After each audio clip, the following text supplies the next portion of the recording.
Veliki pozdrav svima i dobrodošli u novi klip. Danas ćemo pričati o Sunđer Bobu.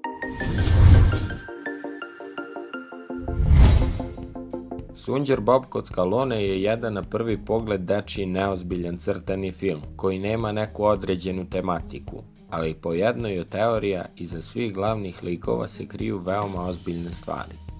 Naime, svaki od 7 glavnih likova predstavlja po jedan od smrtnih grehova Biblije. Plankton tako predstavlja zavist. Njegov glavni cilj je krađa tajnog recepta Kebine pljeskavice i sve njegove aktivnosti su vezane za taj poduhvat. Neprestano je okupiran da ukrade nekome nešto, umjesto da iskoristi svoje znanje i veštine da postigne cilj. Keba kraba predstavlja pohlepu. Non stop želi da posjeduje što više materijalnih stvari, ne obraćajući pažnju na druge ljude, i uz to je jako sebičan.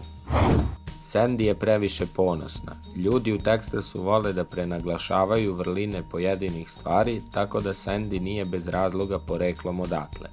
Ona nameće svoje sposobnosti i precenjuje ih zbog vlastitog ega. Ona predstavlja greh jer u Bibliji ponos predstavlja nedostatak poštovanja prema drugima. Sunđer Bob je požudan. Još je Aristotel definisao požudu kao prekomernu ljubav prema pojedinim stvarima, a Sunđer Bob svojim beskrajnim optimizmom i prijateljstvom nosi preveliku količinu ljubavi prema svojim prijateljima u Koralovu, do te mere da i ne primećuje da svojim dobričlukom dosađuje drugima. Lignjoslav predstavlja gnev. Nekontrolisano mrzi svet, zlonameran je ka svima i raduje se samo tuđoj nesreći. Patrika karakteriše lenjost. Mogao bi neprestano da jede, da zaspi na steni, ne radi ništa čitav dan. U kući od nameštaja dominira TV i fotelja i sve ovo ukazuje na njegovu glavnu osobinu – lenjost.